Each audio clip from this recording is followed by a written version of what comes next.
Vamos conversar agora com o professor de Relações Internacionais da UFRJ, Fernando Brancoli. Professor, boa noite. Isso, pronto. Ei, Brancoli, boa noite. Que bom tê-lo aqui no Hora H. Bem-vindo. Boa noite, minha cara. Um prazer estar aqui de novo, conversando sobre um tema tão importante, né?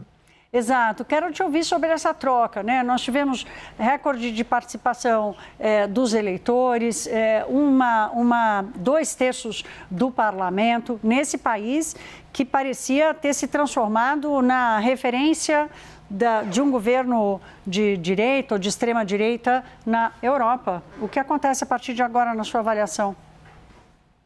Bom, hoje já foi um dia bastante movimentado, né? O agora futuro primeiro-ministro, o Peter Migger, já enviou emissários para Bruxelas a fim de desbloquear quase 20 bilhões de euros que tem lá congelados pela União Europeia, que se negava a dar esse dinheiro para a Hungria, acusando, né, Orbán de, né, violar as normas e certas regulações da União Europeia. Então, a gente tem a tendência ao longo das próximas semanas de uma aproximação, de certa forma, diria, de Budapeste, né, com a União Europeia de maneira mais ampla.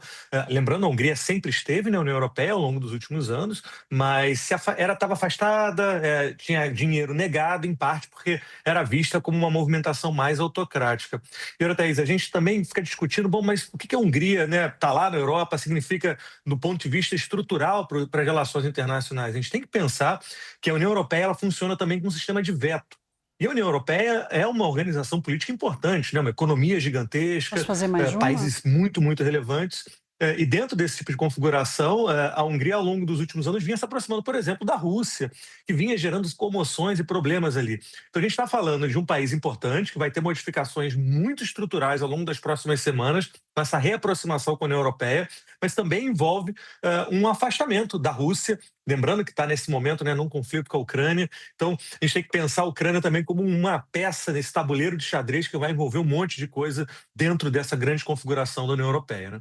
É, Brancoli, tem mais uma perguntinha para você sobre a Hungria. O quanto que essa eleição pode influenciar no que está para acontecer na França e na Espanha no ano que vem? Que são dois governos de centro, a Espanha mais de centro-esquerda, e onde também os partidos de direita têm ganhado cada vez mais espaço. Há alguma chance de, entre aspas, uma contaminação na mesma direção?